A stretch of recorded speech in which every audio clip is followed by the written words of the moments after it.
Hi అండి. Welcome back to SS Telugu audio నవలలు. ఈరోజు మీరు వినబోయే నవల 'తరాల అంతం'.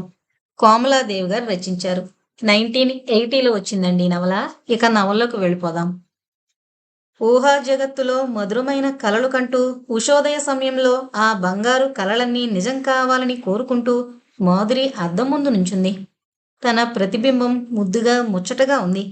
నల్లటి కాటుకరేఖ ఆ కళ్లకు వింత అందాన్ని చేకూర్చింది. విశాల నేత్రాల్ని అటు ఇటు ఓ మారు అలల్లాడించింది. రెప్పలు రెపరెపలాడించింది. సన్నగా నవ్వింది. ఆ దరహాస రేఖ, ఆ పెదిములపై నాట్యం చేసిన తీరు, మెల్లగా మాయమైన తీరు చూసి పలువరుస తళుక్కుమనేలా నవ్వింది. తల అటు ఇటు ఆడించి బురుక్టి ముడిచింది. ఏదో లోపం కనిపిస్తోంది. గుప్పెడు వెంట్రుకల్ని చేతబట్టుకుని సరిగ్గా చెవి కిందుగా వాటిని కత్తిరించింది.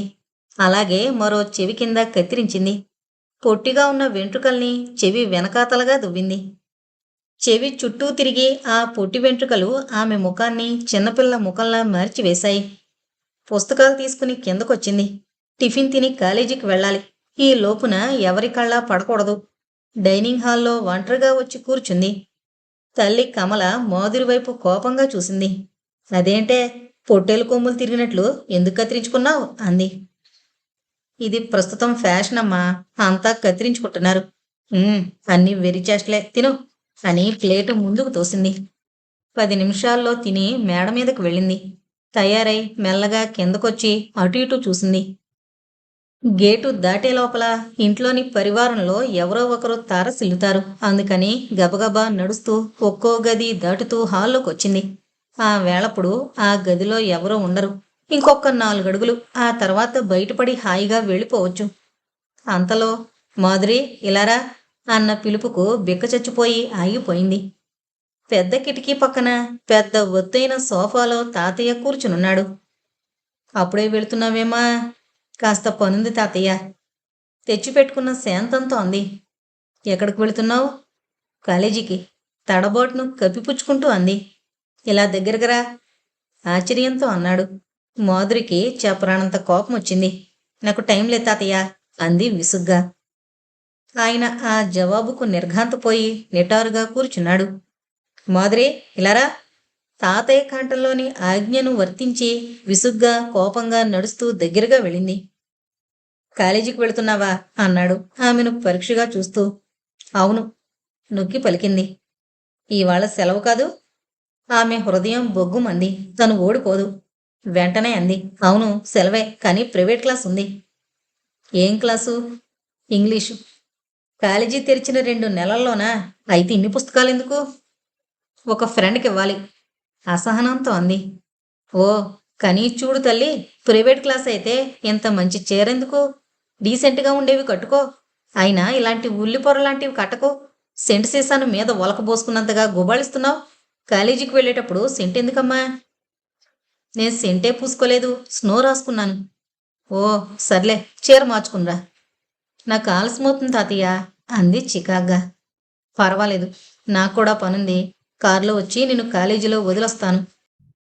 మాధురి పట్టరాని కోపంతో పుస్తకాలు పక్క సోఫాలో గిరాటి వేసి కళ్ళల్లో నీళ్లు సుళ్ళు తిరుగుతుండగా, ముఖంలోంచి వేడి ఆవిర్లు బహిర్గతమవుతుండగా, పొడవుగా ఉన్న చీర కొంగు నోట్లో కుక్కుని పొరుగుల మీద వెళ్ళిపోయింది. ఆయన పుస్తకాల కేసి చూశాడు. అందులో ఇంగ్లీషు పుస్తకం ఒకటి లేదు. ఒక తెలుగు పోయిటరీ పుస్తకం, మిగిలినవి గ్రూప్ పుస్తకాలు ఉన్నాయి. అవి నోట్సు కాదు, టెక్స్ట్ పుస్తకాలు. వాటిని తిరగేస్తూ ఆయన బాధగా నిట్టూర్చాడు. మాధురి కోసం చూశాడు. 10 నిమిషాలు దాటినా రాలేదు. ఆమె కోసం కబురు పంపాడు. మాధురి రాలేదు. కానీ ఆమె తల్లొచ్చింది. ఏదో ప్రైవేట్ క్లాస్ ఉందని వెళ్తుంటే మీరేదో అన్నారని ఏడుస్తోంది అంది నేరారోపణ చేస్తున్న దానిలా. చూడు కమల, నేను అన్నదానికి మాధురి నిజంగా ఏడిస్తే అది మంచిదే. ఆమెకు అర్థం కాలేదు. ఆశ్చర్యంతో చూస్తూ నుంచుంది. ఇవాళ కాలేజీ ఉందంది. సెలవు కదా అంటే ప్రైవేటు క్లాస్ అంది. ఏం క్లాస్ అంటే ఇంగ్లీష్ అంది. ఇన్ని పుస్తకాలు ఎందుకు అంటే ఎవరికో క్లాస్మేట్కి ఇవ్వాలంది. అయినా అంత ముస్తాబై ఏదో పార్టీకి వెళుతున్నట్లు తయారై వెళ్లడం నాకు నచ్చలేదు. మాధురిని చీర మార్చుకుని రమ్మన్నాను. ఆమె విస్తుపోయింది. తల ఉంచుకుంది. ఆడపిల్లను కనిపెట్టుండాలమ్మా. ప్రైవేట్ క్లాసు లేదు, పాడు లేదు.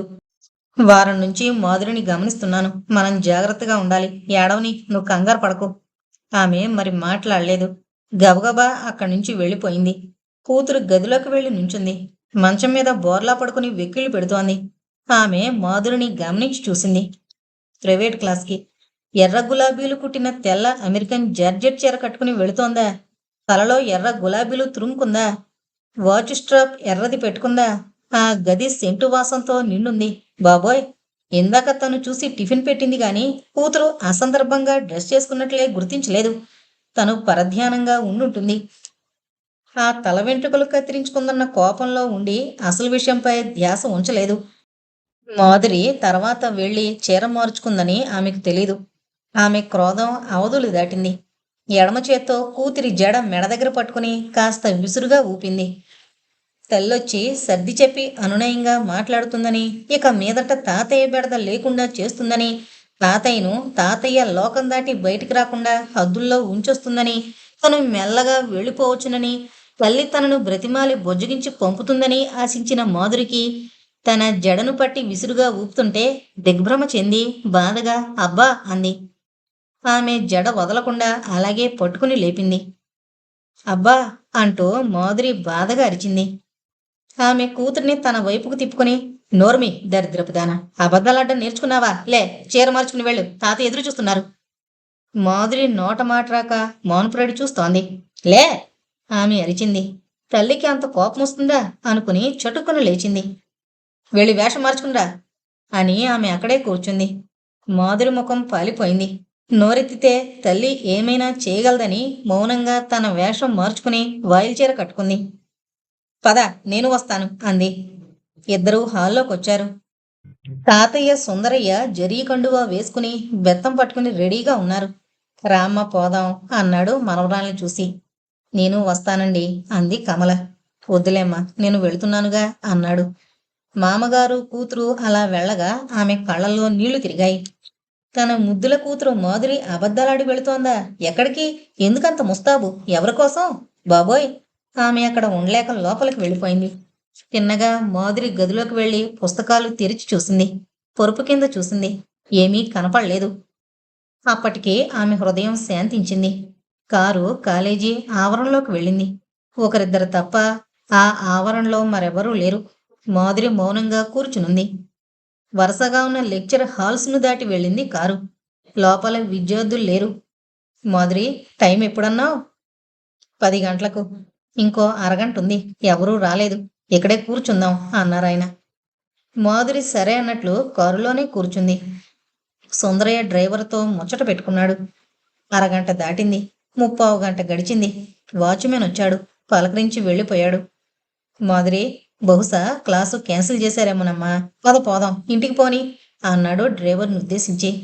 మాధురి ముఖం పాలిపోయింది. భయంతో తలవాల్చుకుని కూర్చుంది. కారు కదిలిపోతోంది. సుందరయ్యకు మనవరాల మీద జాలి వేసింది. తల్లి మాధురి అని ఆప్యాయంగా తల మీద చేయి వేశాడు. నీకెన్నేళ్లమ్మా అని అడిగాడు. 18 అంది మెల్లగా. అబ్బో, 18ఏనా? ఇంకా బిఎస్సి మొదటి సంవత్సరమే. ఇది పూర్తయి పోస్ట్ గ్రాడ్యుయేట్ అయ్యి ఇంకా ఎన్ని సంవత్సరాలున్నాయో. ఇంకా చిన్నపిల్లవి. గుడ్డులో పిల్లవి తల్లి నువ్వు అన్నాడు. మాధురి మాట్లాడలేదు. భయంతో ముడుచుకుని కూర్చుంది. కారు ఇంటికి చేరుకుంది. ఇద్దరూ దిగారు. ఇంట్లో మిగతా పిల్లలు వీరి రాకనంతగా పట్టించుకోలేదు. వారి ఆటల్లో వారి పనుల్లో నిమగ్నమై ఉన్నారు. ఇద్దరూ లోపలికొచ్చారు. లోపలికి వెళ్తున్న మాధురిని ఆపి ఆయన ఆమె ముఖాన్ని పైకెత్తి మెల్లగా అన్నాడు. మాధురి, అబద్ధం ఆడకు. జీవితం ముందుందమ్మా. ఇవన్నీ పై పై మెరుగులే, జారుడు మెట్లే.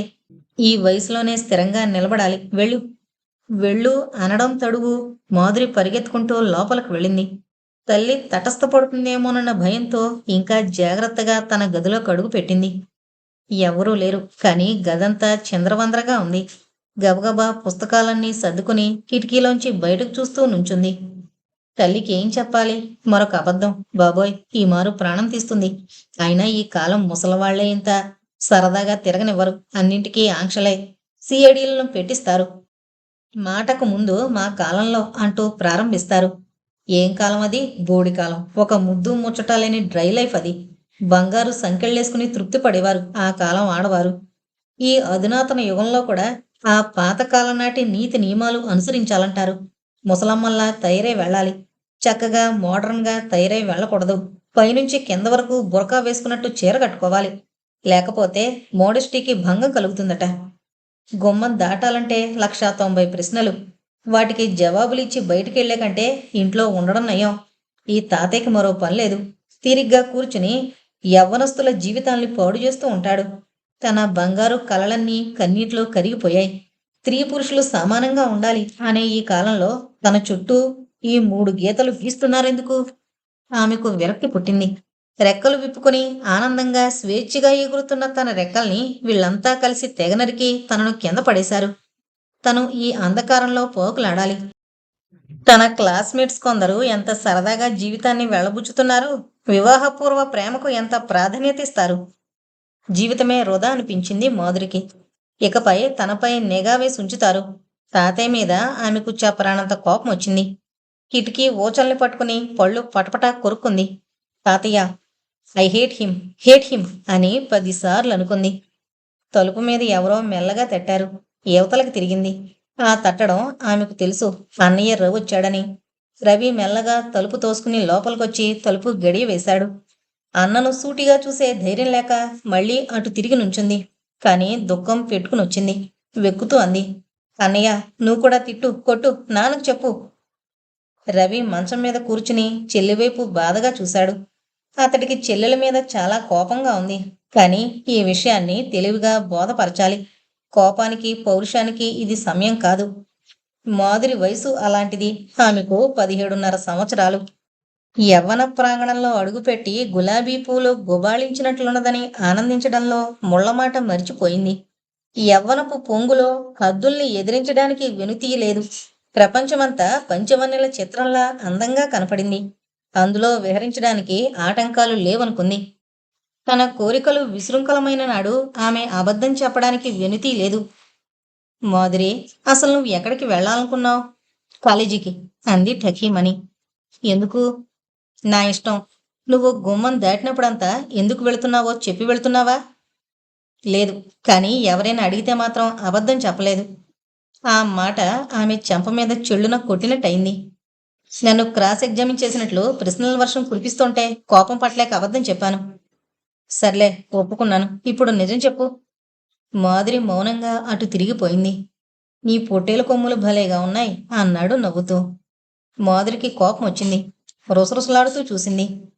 చెప్పు, అమ్మ అగ్గైపోతుంది. అందరికీ చెప్పిందంటే ఇంకేమైనా ఉందా చెప్పు, మెల్లగా అడిగాడు. ఇవాళ ఓ 10 మంది మీ పిక్నిక్ వెళ్ళాలనుకున్నాం. 2 గంటలే. ఎవరెవరు? ఆడ మగా ఉన్నారా? అడిగాడు. అంది తల వంచుకొని. పోనీ నిజం చెప్పి వెళ్ళొచ్చుగా. పంపరు. ఆ అబ్బాయిలు కూడా ఉన్నారని వద్దంటారని నాకు తెలుసు. ఆ అబ్బాయిలు మీ క్లాస్ వాళ్లేనా? కాదు, మా సీనియర్స్. ఓ అని రవి సన్నగా విజిల్ వేశాడు. అలా వెళ్ళడం తప్పు కాదు? కాదు, కానే కాదు. సరదాగా 2 గంటల పిక్నిక్ వెళ్ళినంత మాత్రాన జీవితాలేం నాశనం కావు. నిజమే కావు. కానీ ఒక్కో సమయం ఎలా ఉంటుందో చెప్పలేం. ఏదన్నా అయితే కేవలం స్నేహం స్నేహం అనుకుంటూ ప్రేమలో పడితే, ఏం పడితే పెళ్లి చేసుకుంటాం. రవి నవ్వాడు. ఓ పిచ్చి, నువ్వు పెళ్లి చేసుకుంటానంటున్నావు. అవతలవాడనొద్దు. నాకేం తక్కువ? అందంగా లేకపోయినా కురుపిని కాను. మనం ధనికులం. వెంటనే పెళ్లి చేసుకుంటాడు అంది ధీమాగా. అవును, వెంటనే చేసుకుంటాం. వాడు బిఏ లేక బిఎస్సి 2వ సంవత్సరంలో ఉంటాడు. వాడిని చేసుకుని ఏం సుఖపడతావు? వాడు పెద్ద చదువు చదివి ఉద్యోగం సంపాదించాలి. అందాక మా దగ్గరే ఉండాలి నువ్వు. వాడు తీరొచ్చేసరికి 6-7 సంవత్సరాలు. నువ్వు కూడా బాగా చదువుకుని రెడీగా మంచి పనిలో ఉన్న కుర్రాన్ని పెళ్లి చేసుకోవడం మంచిదా? లేక బోడి బిఏ 2వ సంవత్సరంలో ఉన్నవాడిని పెళ్లి చేసుకోవడం మంచిదా? ఏమో, నాకు అలా పార్టీలకు పిక్నిక్లకు వెళ్లాలని ఉంటుంది. వెళ్ళు, కానీ నీ ఆడ స్నేహితులతో వెళ్ళు. నువ్వు పాతకాలం నాటి వాళ్ళ మాట్లాడుతున్నావు. తాతయ్య తాతయ్య అంటూ తాతయ్య చుట్టూ తిరిగి అన్నీ వెధవాలోచనలే. ఆయన తన పూర్వకాలపు పద్ధతులన్నీ నీ మీద బాగా రుద్దాడు. ఏం, మగపిల్లలతో కలిసి వెళితే? కలిసి చదువుకుంటున్నాం, కలిసి తిరుగుతున్నాం. 2 గంటలు ఎక్కడికైనా సరదాగా వెళితే తప్ప? తప్ప అని నన్ను అడుగుతున్నావు. తప్పు అని నీకు తోచినప్పుడు అబద్ధం ఎందుకు చెప్పావు? తాతయ్యకి ఇలాంటి ఇష్టం ఉండదని. సరే, మరి అమ్మకెందుకు చెప్పావు? అమ్మకు కూడా ఇష్టం ఉండదని. అంటే నువ్వు తప్పు చేస్తున్నావని నీకు తెలుసు. అమ్మకు తాతయ్యకి ఇష్టం లేని పనులు అందున ఒక ఆడపిల్ల చేస్తే అది తప్పని నీకు తెలుసు. అవును. వాళ్లకు బోల్డు జవాబులివ్వాలి. అందుకే ప్రైవేట్ క్లాస్ అని చెప్పి వెళ్ళాలనుకున్నాను. నువ్వు కాలేజీలో చేరి 2 నెలలయింది అంతేగా? అవును. ఈ పాటికి ఒకరి మీద క్రష్ ఏర్పడి ఉంటుంది. అంటే ఒకరిని ఆరాధించడం ప్రారంభించుంటావు అవునా? మాధురి ఆలోచిస్తోంది. "ఉమ్, అంటే ఏం కొంప మునుగుతుందోనని మౌనం దాల్చింది. అవును. ఈ దశ ప్రతి ఒక్కరికి వస్తుంది. ఒక హీరోను లేదా హీరోయిన్‌ను ఎన్నుకొని ఆరాధించడంలో తృప్తి ఉంటుంది. హీరో, హీరోయిన్ అనగానే సినిమా వాళ్ళు కాదు, మరెవరైనా కావచ్చు.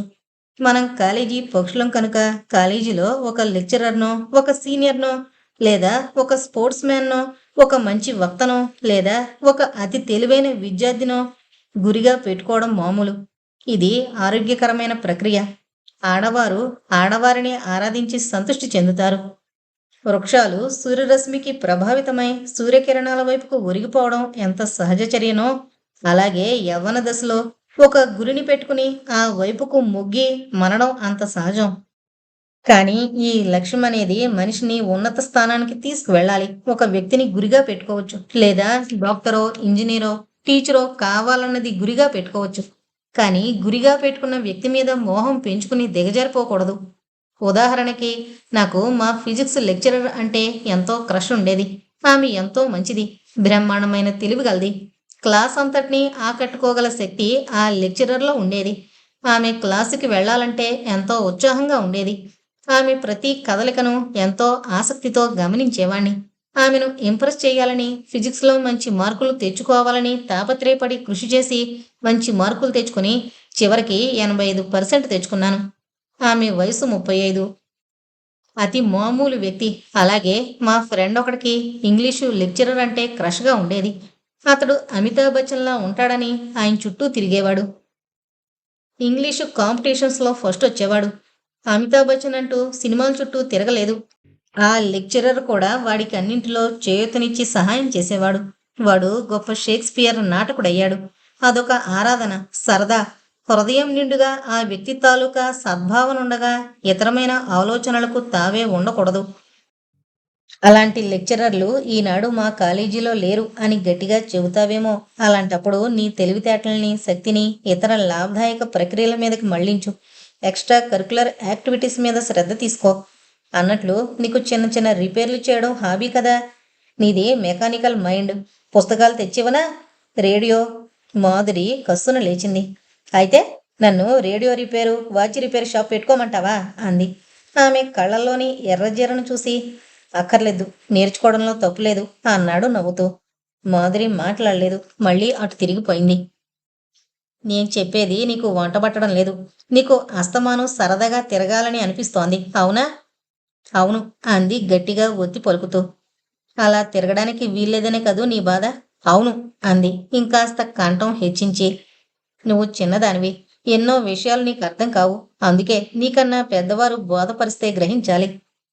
మీరు అదే నువ్వు తాతయ్య ఏం చెబుతారు? ఇల్లు కదలొద్దు అంటారు. అన్నింటికీ భయపడతారు. మీరంతా పాతకాలం వారు.